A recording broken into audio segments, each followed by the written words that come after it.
Welcome to AUA Leadership in Business, an official podcast of the American Urological Association.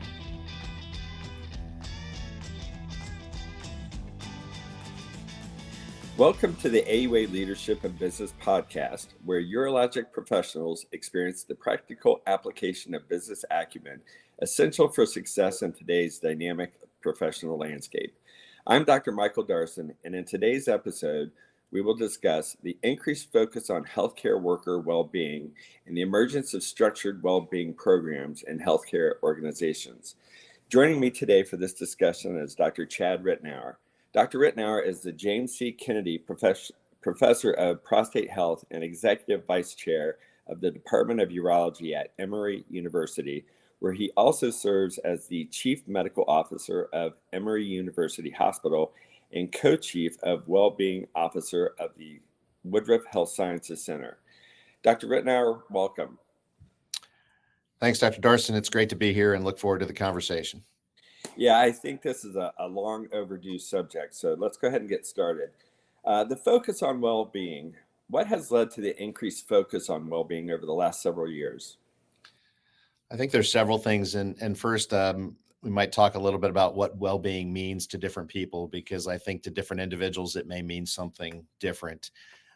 At Emory, we spent about 6 months talking to 1,400 people to come up with our own definition. But for some people, well-being means getting home to their kids' soccer games, or being able to catch their latest TV show, or being able to work out at the gym, not doing clinical notes till 3 a.m.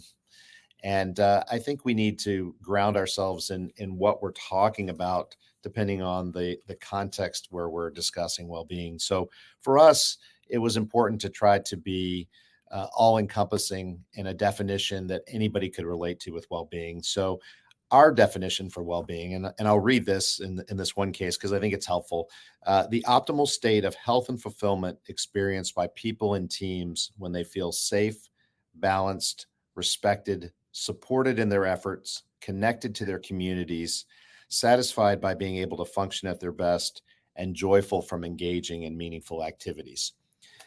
That was to try to say there's something here for everybody, and if you're well, you're obviously going to be happier, you're obviously going to be more productive, and you're going to be more engaged with the people around you.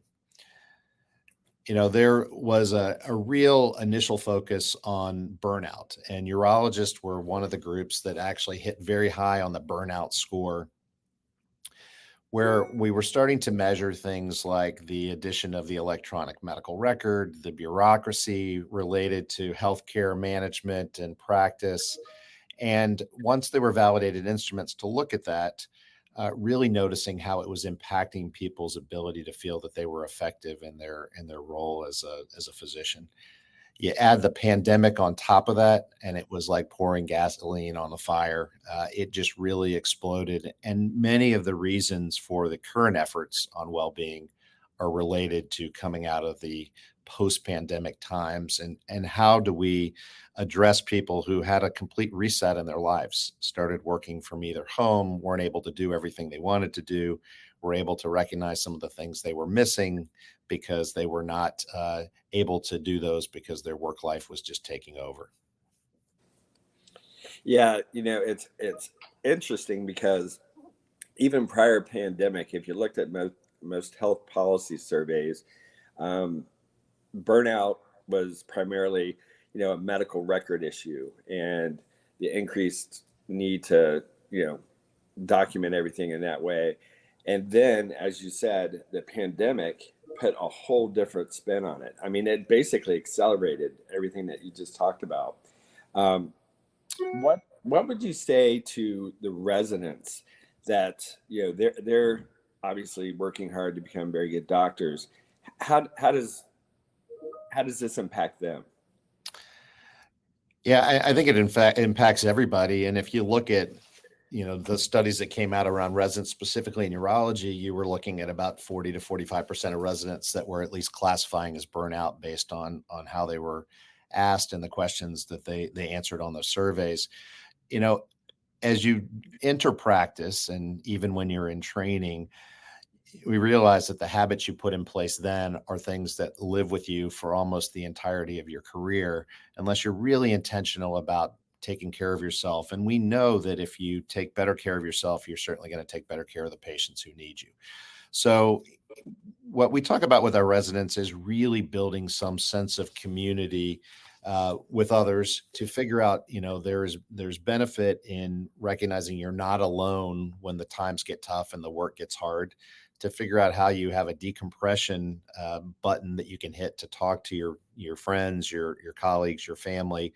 And then also to really try to look at how you balance your work part of your career as well as, the rest of your life. And the last thing I would say there is that technology is increasing in dramatic ways each year. And some of the things that I did in my early training were on paper. We don't see that anymore. So the ability to find solutions that take what I say are 23 steps and make them closer to the 3 steps you'd like them to be are really helpful. So I encourage our residents and others to explore technological solutions that actually will improve some of the burnout that they may be experiencing. Yeah, I think that's really an important point. I mean, I'm 59 years old, and I remember when I was going through residency, that sense of community probably was the strongest thing that helped me through the harder times. And I see that in our residents. They do a great job of helping take care of each other. So, important point. So let's talk about effects on well-being. What things at work can affect well-being? There's a number of models that are out there. Probably the one that we look to the most is one that came out of Stanford, which is a model of professional fulfillment. And it essentially has 3 different types of things that affect workplace well-being. One relates to personal resiliency. We know that a lot of the well-being efforts are and should not be centered on mindfulness and yoga. We know that it's not about broken individuals, but if an individual doesn't have the ability to have resources to cope when the times get tough, when the stress gets high, or has the internal ability to be able to manage things that are stressful, then your well-being is going to be affected. So we want to provide resources related to personal resilience.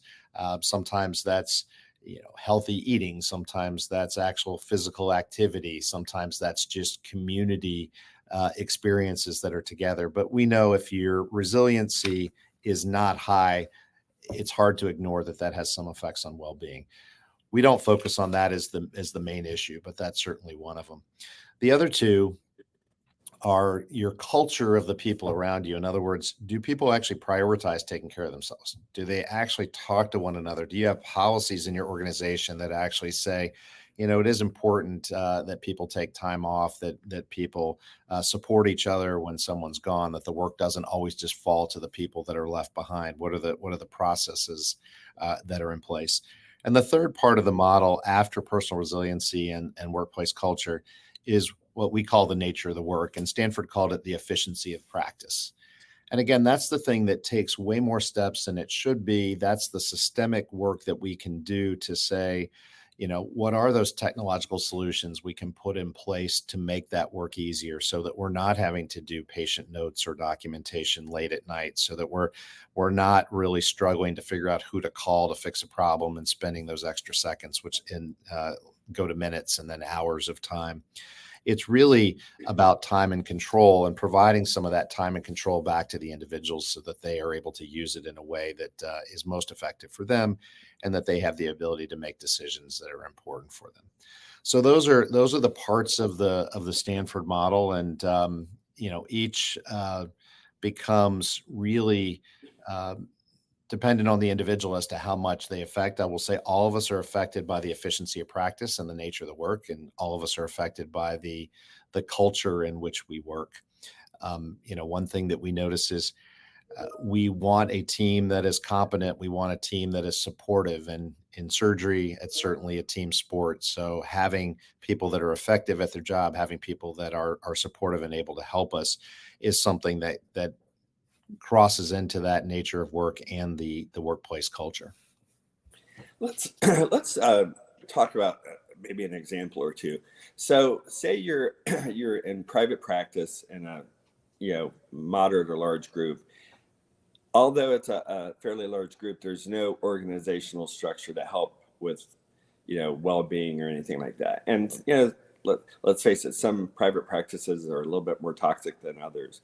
If you're starting to feel burnout or worried about it, what can you do from a personal resilience standpoint to try to salvage the situation and make it better? I think one question to ask in whatever situation you're in, recognizing that some have a lot of resources and some don't have as many, is answer the question, I would be more well if. Understanding what is really the need that you have to actually make yourself feel better allows you to come up with the specific solutions to address those. And some of those solutions can be really simple and really easy. We know that having meals with colleagues, as an example, which anybody can do. We tend to call them commensality dinners, actually has a huge benefit on improving well-being. And again, that social connection becomes important. One of the things that I like to do when we have group meetings, or we even do bigger presentations, is start with three good things. And that falls out of some of the work of Brian Sexton at Duke. But if you focus on the 98% of the things that are going well, rather than just the 2% that aren't, it actually sets your mind in a different way and allows people to feel better and to tend to approach things from a positive perspective. So you're in a small private practice, you have a group meeting where you've got to, share some changes, whether they're good or bad. If you start with, okay, I want to tell you three good things. Sometimes that's just, it's a sunny day outside. It actually is got some data behind it and some support. So I think start simple, figure out what you need. Is it going out for a walk? Is it, I need to go really hit the punching bag or go to the gym? All those are relevant for the right individual. You don't have to have a team of 100 people who are looking after your well-being and providing you all of those types of resources. Yeah, that's a really good perspective. That kind of covers, I was going to go over some different examples, but basically that covers all of them. It's a really good example of sometimes it's just the simple things that help out. Okay, so let's talk about developing a well-being program. Yeah, sure. There were three really important position statements, I should say, or federal statements that came out over the last few years that really said we should look at organized well-being programs. We should put something in place. The first was pre-pandemic in 2019, which was the National Academy of Medicine, which said we really should look towards creating a culture of well-being and put some structure behind that. In 2022, the Surgeon General came out with basically a position paper that said workplace mental health and well-being is affecting our ability to take care of patients and affecting the healthcare workforce, and we should pay attention. And then the CDC last year in 2023 came out with their first position on well-being. So there's a lot of people who are focusing on this place. And one of the things when you institute a well-being program is to figure out what's the scope.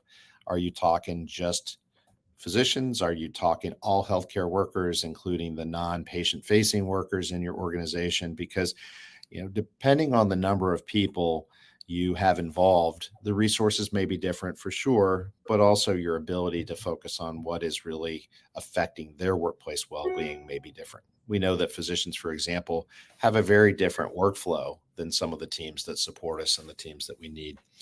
So the other part of developing a well-being program is to figure out what's your mission. What are you trying to solve? What problem is at the top of your list, or what question are you trying to answer? Because that mission in place allows you to drive the work and figure out what you need. What are those priorities that you want to solve? I want to make the work easier. I want to, decrease what we call pajama time, where people are at home documenting on their records. We'd like them to do that during their workday. We want to either make sure that they have that sense of community and that ability to interact with their peers, or you know what, we've got to catch up technologically. We have to understand that some of the processes we put people through is just a huge slug where it's really slowing them down and making them frustrated. And then, you know, how do you keep people at work and keep them engaged? Those are some types of things that we talk about when we want to do a structure of a well-being program. And we can talk a little bit about how we did ours.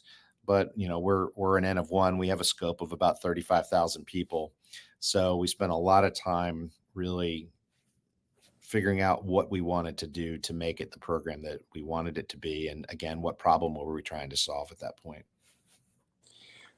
You mentioned the mission, and talked about, you know, trying to get people to try to document at home and decrease their pajama time. So at Emory, as in every place, I'm sure there are people that are very efficient at seeing patients and documenting and getting their work done. Then there are people on the other side of the spectrum that seem to really struggle with it. What have you guys done at Emory to kind of help coach those people that are less efficient? We have really focused on a digital transformation at Emory to try to bring in um, not only resources, but people who have figured out efficient ways of either documenting or being able to see patients. You know, we're in this interesting time, as we all know, where we've got multiple generations, some of which grew up with digital devices, and some of us, you know, were introduced to them later in life. And so everybody's, you know, playing field may look a little different in terms of what they're comfortable doing, how they're able to do it. But I think all of us can recognize there are easy ways of improving some things that really seem either inefficient or just take too long. One thing that we've done is really sort of jumped into the ambient listening mode for when we do see patients. And I will say that to be able to have a conversation with a patient like you're talking to the human across from you and focus on what you're trying to do from their care plan, from your ability to connect and build a relationship with that individual, and then have your note automatically put forward to you just for editing as opposed to having to do it all yourself, has really helped a number of people and their ability to see more patients and to be more efficient. And you know, if you look at some of our numbers, that's cut out hours per day of the documentation time for some of our teams. So as those types of things are becoming more accessible, where you can focus on the interaction and not just the documentation, it has helped everybody, regardless of how efficient you were from the beginning. Can you tell the listeners a little bit more about the ambient listening mode?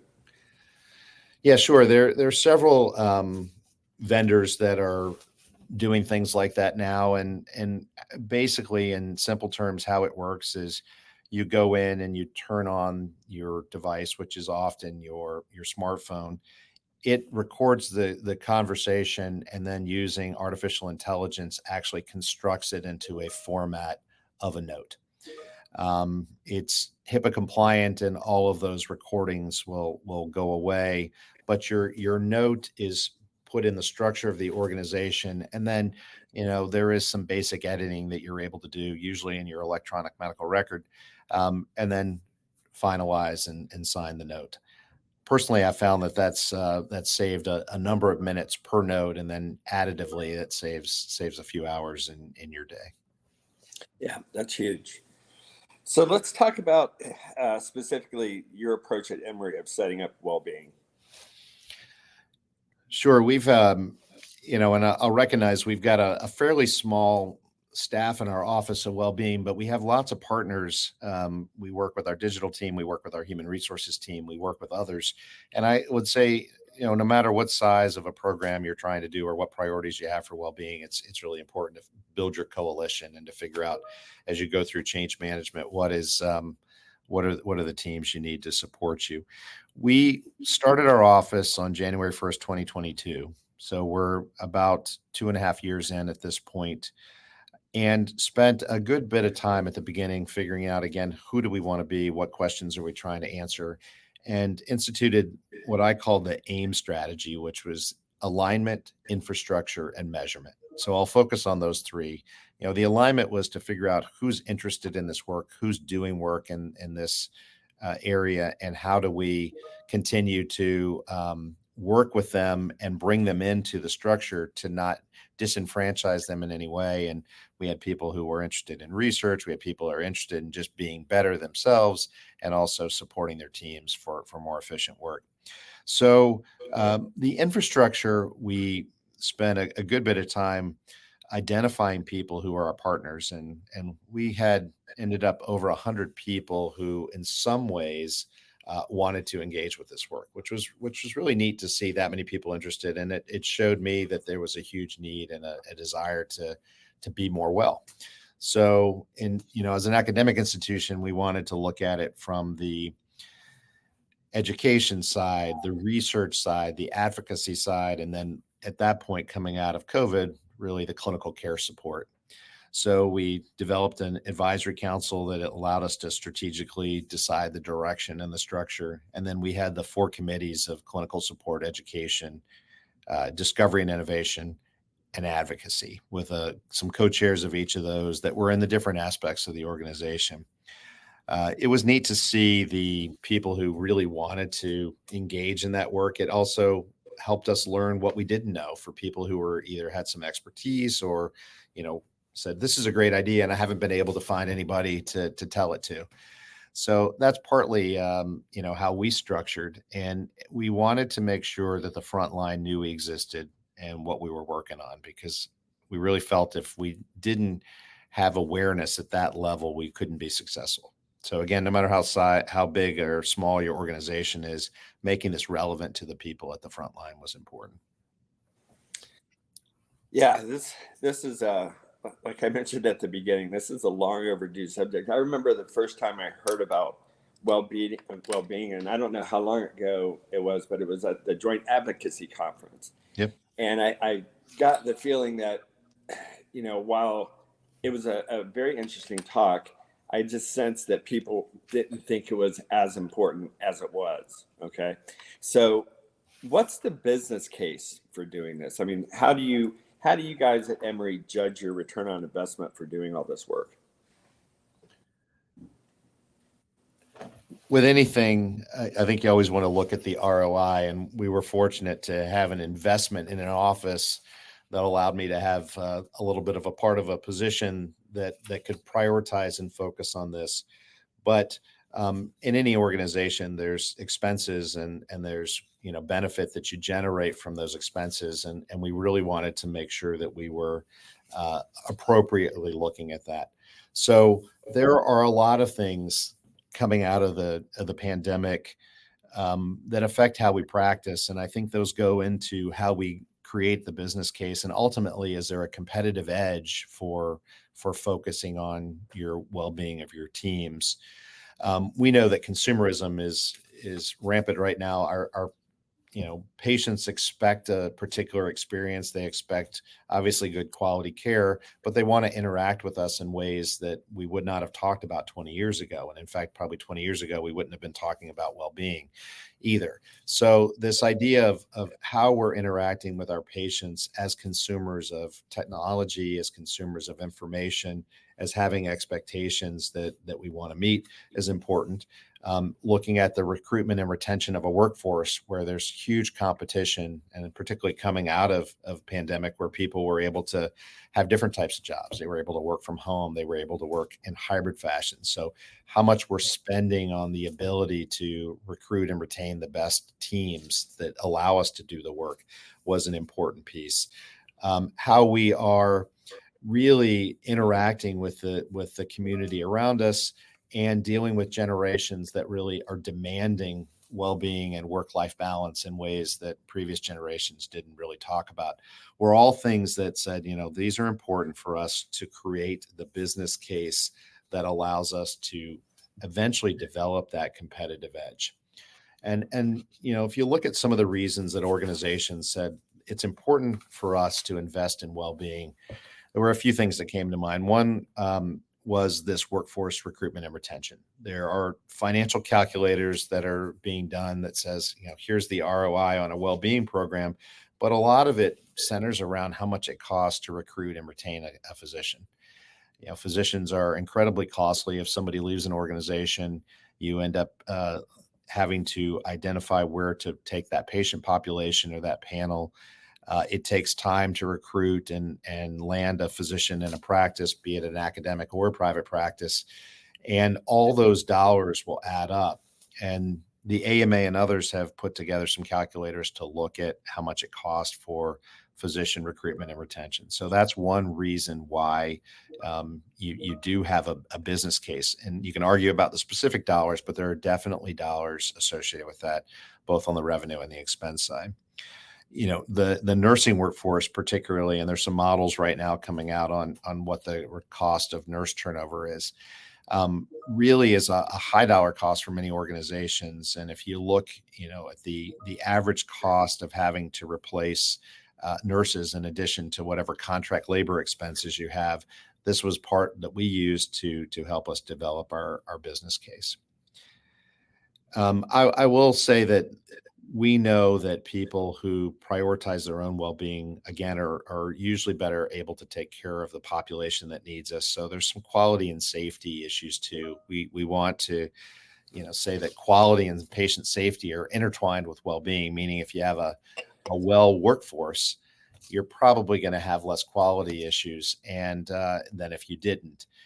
Clearly, there's a lot of things that go into clinical quality and patient safety, but the individuals that are either well rested, that are paying attention to the work that they're doing, or competent, certainly gets in the middle of the quality and patient safety outcomes that you start to see for your patients.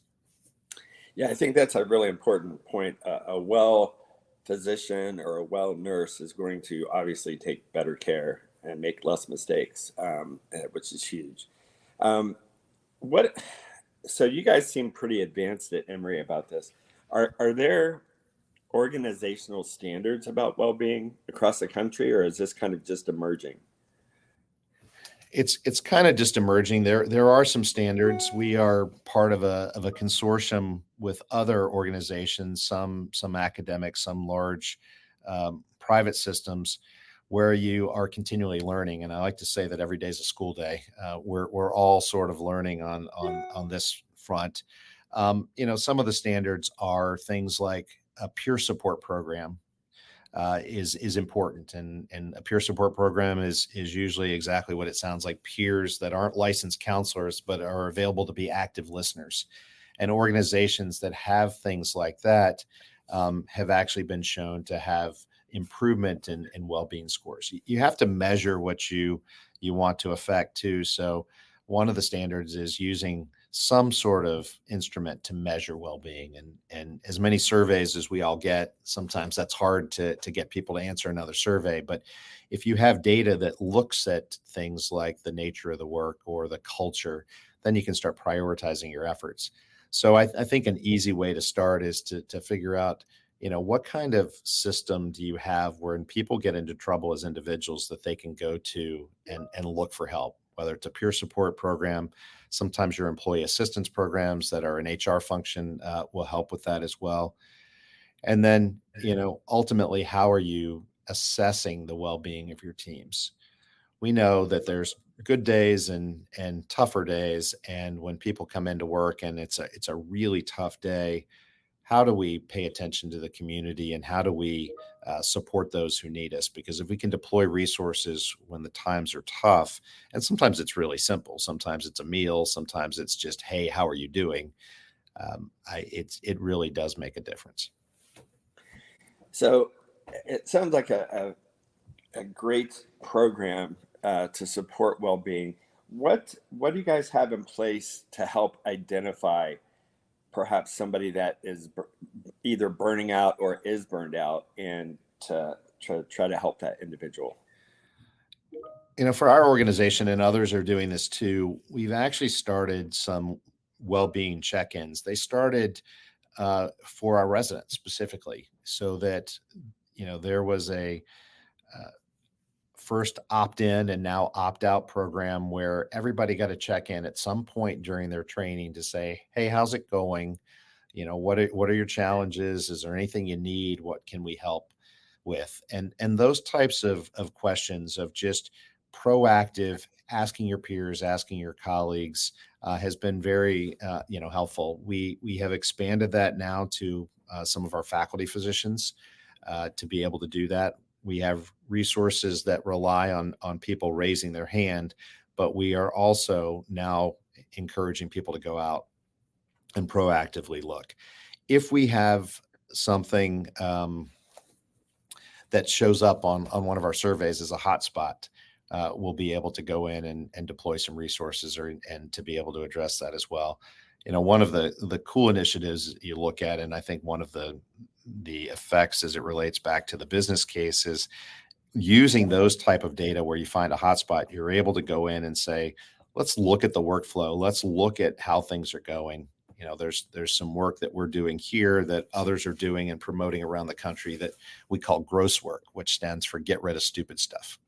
And, getting rid of some of the pebbles in the shoes, some of the things that are really just annoying, that are the paper cuts that affect your well-being is something that actually may be effective and helpful, and in its own way, an indirect way of identifying those people that are struggling. When you talk about, say, a survey turns up a hotspot, can you give an example of that?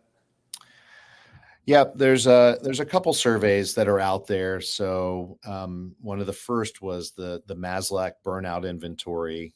There's something called the Mini Z, and then there's the Professional Fulfillment Index, or some examples of surveys, and they will assess all types of things related to your sense of belonging, your intent to leave an organization, your ability to cope with the stress.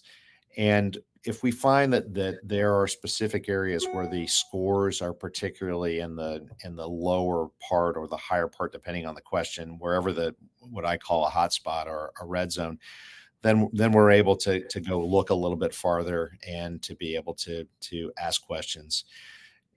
Coaching is something that has come out. We don't have that at our organization, but other organizations do, where you're able to provide some coaching to people who ask for it, who need it, and that's also been improving well-being at certain organizations. Well, this has been an extraordinary talk. Sounds like at Emory, nobody's going to be left behind, because there's all kinds of support, and I hope other organizations listen to this podcast, because I think from a national standpoint, it's very much needed. Thanks, Dr. Ritenour, for sharing your time and expertise with us today. Well, thanks for having me. It's great to talk about this, and as we continue to learn, I'm learning with everybody else. So it's my honor and privilege to be here today. Thank you.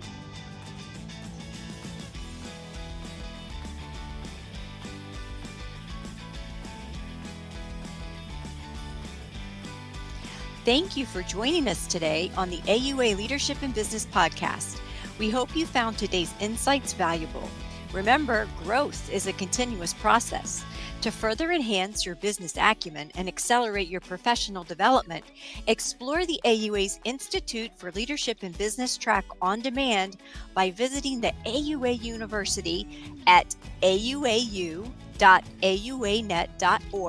and simply click on the program icon. The ILB track on demand features 9 courses covering a wide range of leadership and business topics that will empower you to lead effectively and achieve your professional goals. Invest in your future by visiting auau.auanet.org and register for the ILB track on demand today. Until next time, continue to learn, lead, and excel.